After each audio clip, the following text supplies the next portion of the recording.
Oh, welcome to the Awesome Life podcast. I'm here with Kimberly Helm, an amazing lady. She helps women overcome dis-ease by eating their way to a healthy life and building fun doing it. Mm-hmm. She focuses on real food. She doesn't Mm-hmm. like to use labels, and she Mm-hmm. never categorizes people, thank goodness. Right. Right. Because people need to do more research. That's all there is to Mm-hmm. it, and they know how much we are the same.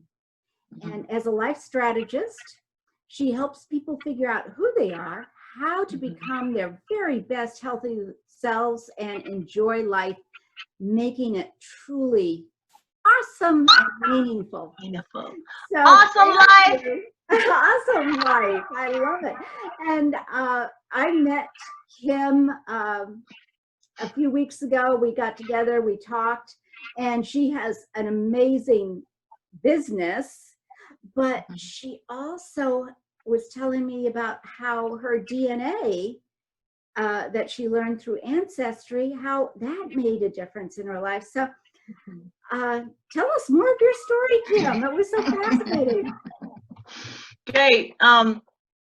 To paraphrase some of it as we get into it, I years ago, maybe 15, 20, I can't remember. I had some issues. I had back issues. So I was laid up in the bed for about 5 years in pain. I eventually had 3 back surgeries. So yay. But during the interim, while I was in the bed, a lot of times when you're going through things in your life, you have obstacles to overcome, you can become depressed and discouraged and things like that. And so what helped me to continue to have that awesome life that I had prior to the injuries was ancestry research.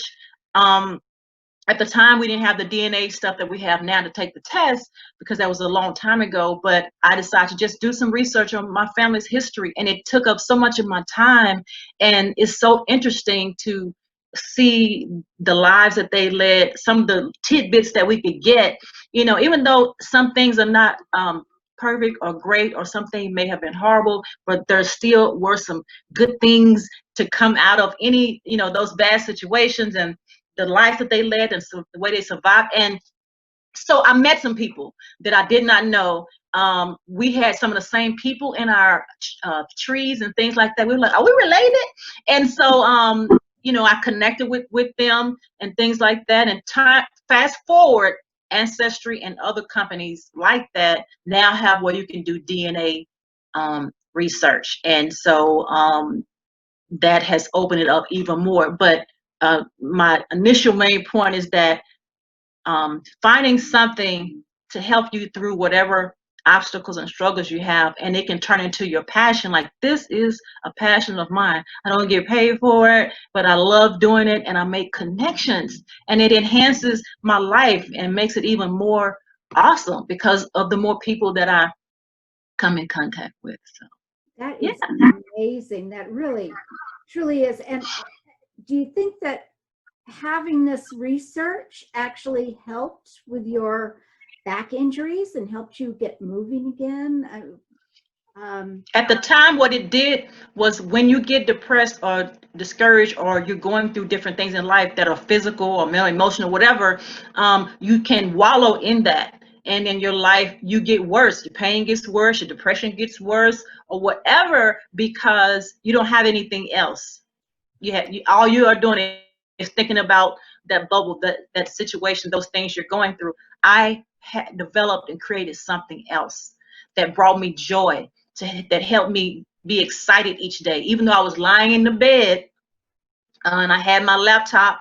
It would help me not think about, for a few hours, the pain that I was in, unless I moved a little bit. But you understand what I'm saying? It helped you not focus on that situation with me, the situation that I was in. And so it helped me, one foot in front of the other. My mind stayed alert, not sad. Even though the pain is bad, but I didn't just say, oh, woe is me. I was like, ooh, who can I find today? And I'm talking to my other cousin who I met, and we're gonna connect and have a good time and laugh and talk.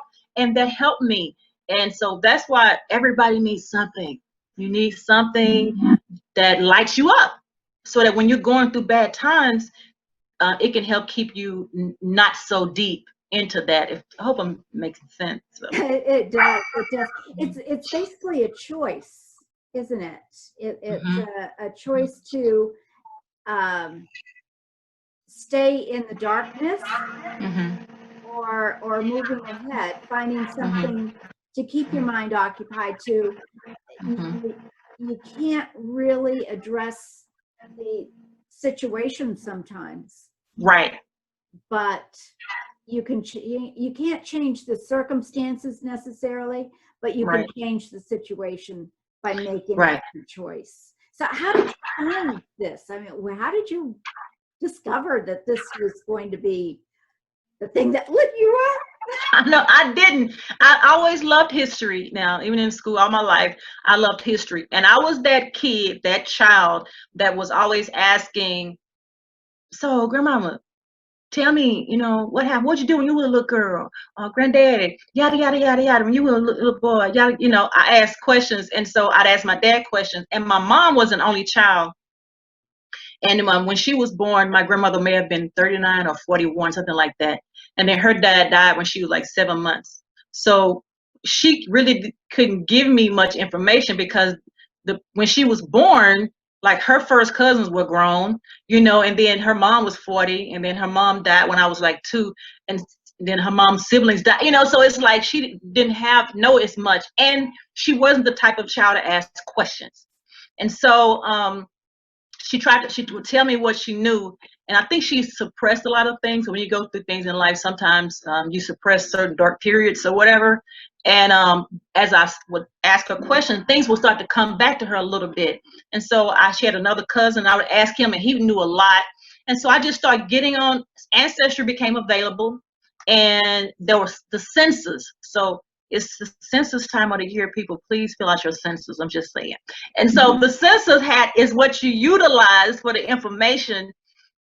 And so I would research the census, and there are a lot of people that's interested. But again, it was history, loving history, and wanting to understand and know how people lived and what happened and who my people were.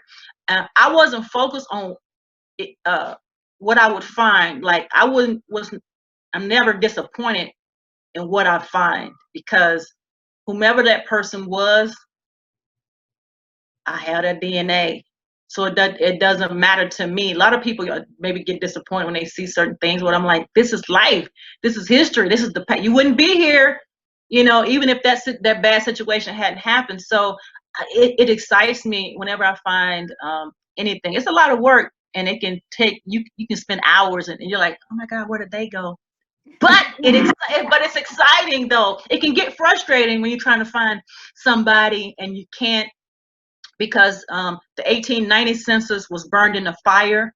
And so from 1880 is great, the 1900 is great, but you got 20 years. People move, they get married, so that can make it frustrating sometimes, but you just keep going and keep moving. And when you find something, you're like, oh, it's wonderful. When you're enjoying what you're doing, it's never work. Right. It's like a big old puzzle our families are, and sometimes you might not be pleased right with the way things are, right but you actually have found relatives that yes. have embraced you and yes. you never knew about. Right. So I'll give you a couple of quick stories. One was the first one, when I was researching before we had the DNA. His grandmother, I think, is like my mom's second cousin or something like that. But again, remember, they're like old. He was a little younger than me. And so he knew some stuff and I knew some stuff, and we would talk every day. And unfortunately, like 6 or 7 years later, let me see, 2012, I think I might have started in 2003, he died. He passed away. He wasn't even 40 years old. He had a heart attack. And so, but I did get to meet him. I went to Michigan. I met him. I got to meet his grandmother, who was like so old. She was like I say, older than my mom, and I got to meet some other family members. So that was amazing. And then I met someone. We were doing the census. We had like same information, but she had taken the DNA test. A few months later, I took the DNA test, and it didn't show that we matched. She was so distraught because she had met me and we connected, and she's like, "Yay!" And we both loved research, so we would do different things, and we would talk all the time. And then she just was devastated. She said, something is wrong in there, because sometimes you can have names, people can think they belong to somebody, but somebody was tiptoeing outside a marriage. You just never know. And so I said, it's okay, I still love you, you love me, we're family, even if it's not blood, it's okay. And then her aunt took the test like 6 months later, and she was scrolling through her aunt, because her aunt is not into it, she just took the test so we can find more people. And so she was scrolling through her aunt's matches, and she saw my picture. She was like, oh my God, we are related. And so so let me tell you how that works. And DNA, let's say you and I are related, and you and your brother take the DNA test. I may show up on your DNA results. I may not show up on his. Y'all have the same parents, and I have the same parents. We're still related. It's just that on the DNA chain link, there are segments, and you and I may have, let's say we all are on, let's say these 3 segments. You and I may have a lot of this one segment, and he may not have a lot of that one segment in his DNA. So I'm not going to show up, but I'm still related to him. And so that is what happened. Her aunt and mom and us are on one of the segments, and we are on there a lot. Her mom, who passed away, years ago, doesn't have as much of that same segment as we have, but we're still all related. I mean, that's just how it works. And so, yeah, so thankfully her aunt took the test, because some people don't want to take the test. And so she was happy again, and I was happy too. And so that worked out. One last story is that I met someone who matched my mom really high. And I was like, and she's white. I'm black, mostly African American, because I'm not just African American, but she was like 100% European. You know what I'm saying? So I know that it was one of my white ancestors that have us relate. And so I was like, but it's not like a 4th cousin or a 5th cousin. It's like a 2nd. And I'm like, who is this? Wow. You know what I'm saying? Who is this? And so what we kind of knew was that my mom's grandmother's father, we feel like he was white, right? And so because she looked, I think her mom might have been half black, half white, and I think her dad was all white. Like, I think that's how that went. And so what I figured out is that this woman, her great grandfather is this man, and my mom's, no, her great great grandfather is this man, and my mom's great grandfather is this man. And so what happened was, I was messaging her for like a couple of years, and I just said, hey, I'd like to try to figure out, if you can just give me access to your matches, I'd figure it out myself. And she never replied. Then one day she replied, and she said, I'm so sorry, I'm not on Ancestry. And normally they will send you an email that you have a notification message on Ancestry. She was not getting emails. And so when she did get an email, she went back to Ancestry, and she realized I had messaged her every few months. Oh, and she said, I'm so sorry. And she said, well, here's the thing, I don't know much. I found out I was adopted when I was 60 years old. Oh my. Wow. So she's 62. She found she was adopted when she was 60. And so she she was devastated. She found out by accident her mom has Alzheimer's. And her brother and his wife couldn't have kids, they thought. So they adopted a kid. After they adopted a kid, she got pregnant. So that's 2 blessings still. So she's on the phone with her mom saying, boy, what if that had happened to y'all? What if y'all had adopted me and then y'all end up having my brother? And the mom said, what are you talking about? That is what happened. And she's like, Mom, did you hear what I said? I said, that would be funny, yada, yada, yada. And she said, you are adopted. What are you talking about? Wow. And so she was so devastated. She was just screaming and crying, and her parents lived like 90 minutes away. And so next thing you know, her dad was not. Now if she's 60, he got to be 80 or 82 or 5 or something. He was knocking on her door. No, what happened was she called her dad and she said, "Dad, am I adopted?" And she said he paused and he said, "Yes, you are." And she was like, "Oh, what?" And so he ended up, while she devastated, he drives to her house. She don't know he's coming, but he's like, "My child is about to lose her mind. Let me go to her house." And he gets there and he explains to her that they initially they got her when she was 5 months, and they were gonna like be like a foster parent to her or something. But then they decided to just adopt her. And when she was little, like 5, 6, 7, they would read. There's a book. You know, people write books like say you're adopted, and it talks about how you're special. Just to read to your kid to make them feel comfortable about it. So when they would read her that book at night or whatever, she never liked that book. She hated the book, the story. She just they couldn't even really read the story to her. So they realized she wouldn't be able to handle it. So they decided that since she was the oldest, because they had to have a son now. Since she was the oldest, they would she would be the one, if they died, if they were in a car accident or something, suddenly she would be the one to handle everything. So they burned her paperwork, her birth certificate, everything, because they didn't want to die. And she opened the safe and that information be in there and she'd be shocked. That's just how they handled it. No judgment. And Yeah, there's and so so many questions that come up, yeah. How do you get a passport? Well, they burned the adoption info, the original birth certificate, with the, and the adoption papers and all that. And so she would have never known, had a clue. And so anyway, so she hired a private eye and he found her family.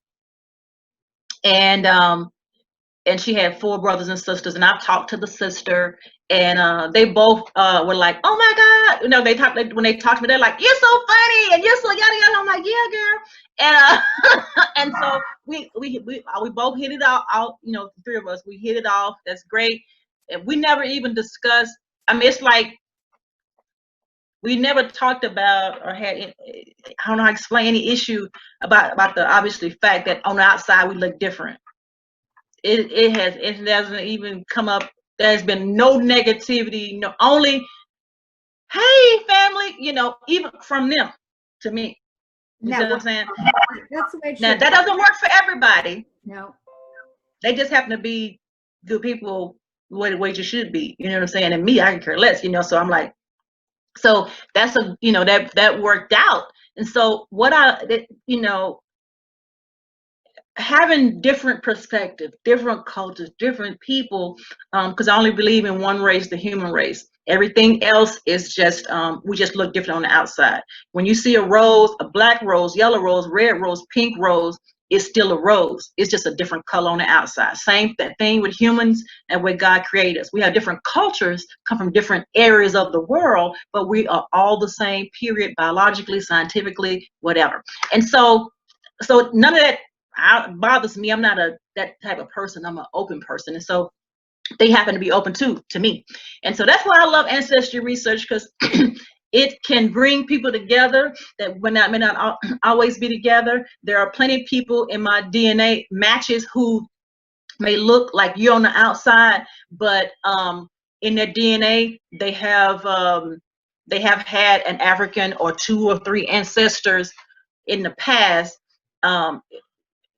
They just probably continue to marry white people, and so it's just a little bit because it's so far back. But so people can be shocked by what they see, but it doesn't matter because it makes you who you are, and you're still a human being, race, a human, and I just love it.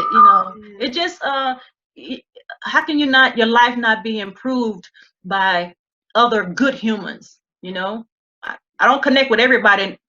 I don't mean that they're bad. I just mean we don't keep talking. Right. We don't keep a relationship. Exactly. Because they're both on my Facebook friends. I always, what I'm saying? That's great. Yeah. So we're coming to the end of our time together, but you also you work with dis-ease and how food can help with disease. That's what it is, right? It's Right. if Dis-ease. if you have, if there's something off in the body, the mind body spirit connection that is going on.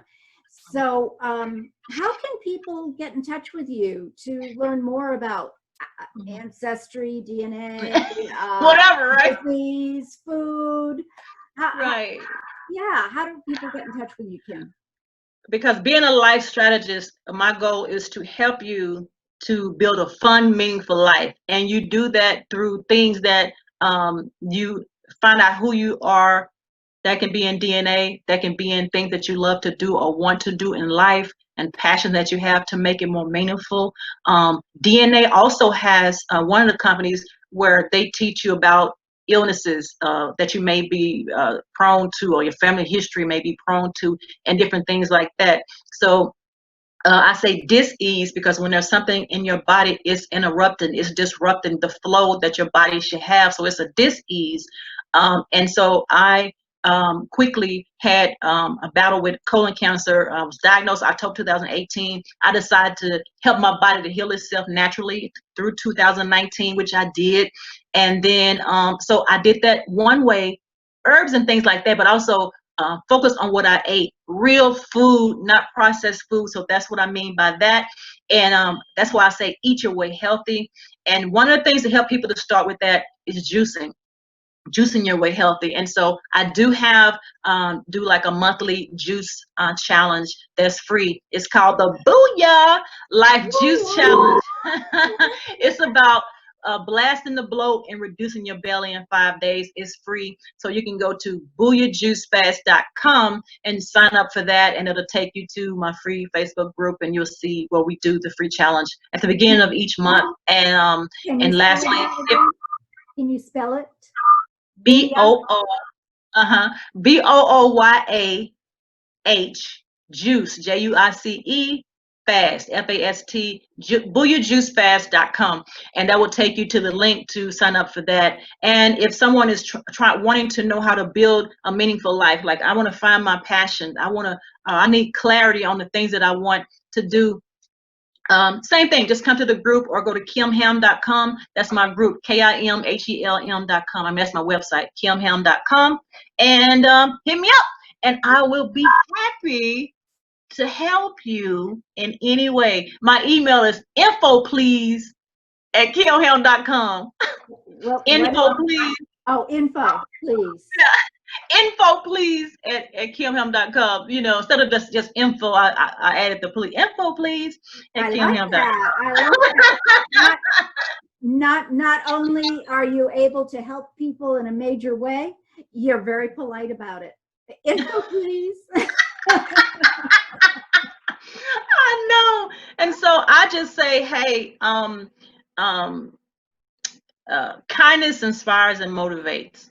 That's an acronym for my name, Kim, K-I-M. I try to exude that, and I like to help people to become and exude that themselves. And there are so many things going on in the world, and if you just do your part, just provide and exude love, even if it only helps one human being, that's one person's life you change. And that is my focus for us to. That's how you build a meaningful life, because you have joy.